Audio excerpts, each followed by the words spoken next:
Welcome back to my channel.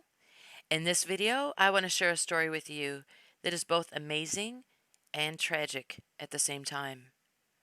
Not gonna lie, I'm not gonna get through it without crying. So thank God for editing, or else you'd be listening to me blubber through this whole video. I cover some really tough stories on my channel, but this one really got me, and I wanted to tell you about it. So, Kleenex alert. It's about a waitress who saved the life of a child in her restaurant, and he wasn't choking. She's a hero. I thank God for her. And by the end of the story, you will too. Here we go. Flavane Carvalho is a mom and a waitress who works at Mrs. Potato Restaurant in Orlando, Florida. On New Year's Day 2021, she was scheduled off work and was enjoying her day at home when she received a call from the restaurant that one of her coworkers had called in. She's also a manager at the restaurant, so she went in to cover for her coworker. And thank God she did. Because during her shift, a family of 4 came in during a slower period of the day, and they sat in her section. When she took the family's food orders, she noticed they ordered a meal for their 4-year-old daughter, but no meal for their 11-year-old son. When she served their food to their table, she noticed that the man and woman were talking and laughing with the little girl, but that the young boy was not interacting with them, and he was off to the side by himself. Then, she said as she passed by their table, she noticed everyone was eating except for the boy, who had no food. So, she checked on them and asked if the food was okay. The boy's stepfather told her that everything was fine and the boy would be eating his dinner at home later. At that point, she said she got a good look at the boy and noticed he was wearing a long-sleeved hoodie, a mask, and eyeglasses, so she couldn't really see his face. But she noticed a significant scratch mark in between his eyebrows. She said when she went back to see if they needed anything else, she looked at the boy off by himself again, and she noticed bruising on the side of his eye. Then she really paid attention. She said that no one was talking to him, and nobody offered him any food while she watched. She had a gut feeling that something wasn't right and thought maybe he needed help. Maybe he was being abused. And wait until I tell you how this brilliant mother found out that he was. She said her instinct was strong, so she needed to communicate with the boy. And by the absolute grace of God, his parents were sitting together on one side of the table, and he was sitting on the other. So she made a sign, asking if he was okay, and stood behind his parents and held it up for him to read so they couldn't see. She said he read it and shook his head no. But, she said, she knew he was too afraid to do anything but just to sit there. And this is where I'm going to start losing it. So, edit city from here on out. So she said she couldn't just let him leave the restaurant with his family without seeing if he needed help. So, she made a second sign, asking him if he needed help, and held it up to him. She said he nodded yes, then gestured with his hands that he didn't know what to do.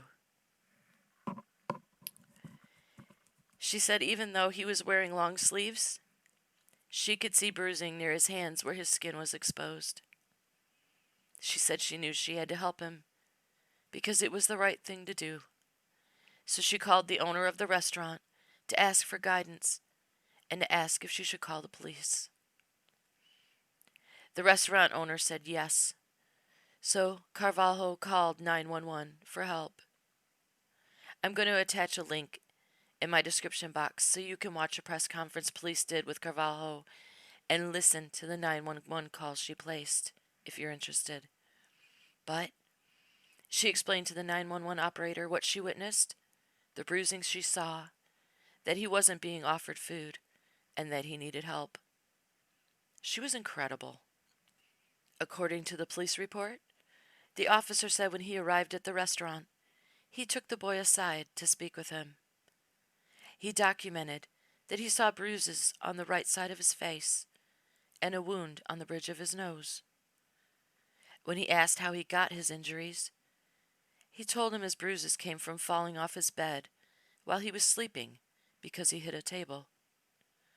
When the officer looked at his arms, he documented bruising all over his right side from his shoulder all the way down to his wrist. When asked about those bruises, he told them they came from him wrestling with his stepdad. Because the officer knew he was probably afraid to tell him how he really got his injuries, he kept talking to him.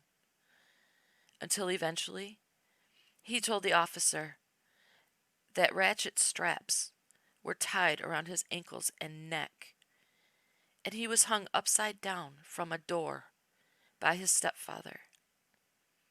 He also told the officer that he was beaten with a wooden broom and often didn't get to eat as punishment.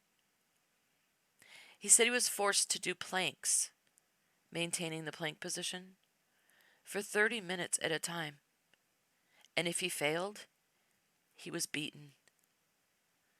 Then, as if all that wasn't bad enough, he told investigators that on Christmas, his piece of shit parents told him that Santa said he should be punished.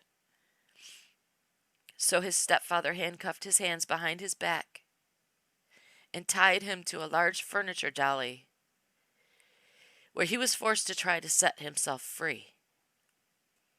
And as if that isn't bad enough, surprise, surprise, when his mother was questioned about the abuse, she told police she knew about it, but did nothing about it. She never even took him to a doctor. But police did that night. They took him to the hospital, where he was found to have bruising all over various parts of his body. He was also weighed, and it was determined that he was about 20 pounds underweight. After the doctor shared the extent of his injuries with police, they determined that the boy was tortured by his stepfather. So they arrested Timothy Wilson and charged him with 1 count of third-degree child abuse. Well, he must have bailed out of jail pretty quickly, because on January 6th, he was arrested for a second time, along with his disgusting wife, and this time he was charged with multiple counts of aggravated child abuse and neglect, while his wife, Kristen Swan, was charged with 2 counts of child neglect. According to the detective on the case, the couple's 4-year-old daughter was the biological child of both parents, and she showed no signs of abuse or neglect. Thank God. But both children were removed from the home and placed in a home where they're safe and happy. During the press conference, a spokesperson for the police department said that if it wasn't for the heroic actions of Miss Carvalho, he thinks it wouldn't have been long before they were conducting a homicide investigation instead. Both Carvalho and the restaurant owner believed divine intervention placed Carvalho in the restaurant that day so she would rescue the young boy. The restaurant owner said that so many coincidences happened to make it all possible. That Carvalho was called in when it was supposed to be her day off, that the family came in during a slower time of day, so she had more time to observe what was going on, that they sat at the table the way they did, so she could hold up her signs to him without his parents knowing, and that they didn't leave the restaurant before the police arrived. She said if the restaurant had been busy when they came in, Carvalho wouldn't have had the time to pay attention like she did. She was a true hero, and I don't believe in coincidence. I believe she was placed in the right place at the right time, and she was given the strong instinct to intervene and save his life. Divine intervention at its best. Carvalho said if she could see the boy again, she would want to give him a big hug because she was so proud of him for having the courage to say he needed help. I want to give her a hug for following her instincts and being brilliant enough to think to hold handwritten signs up for him to read.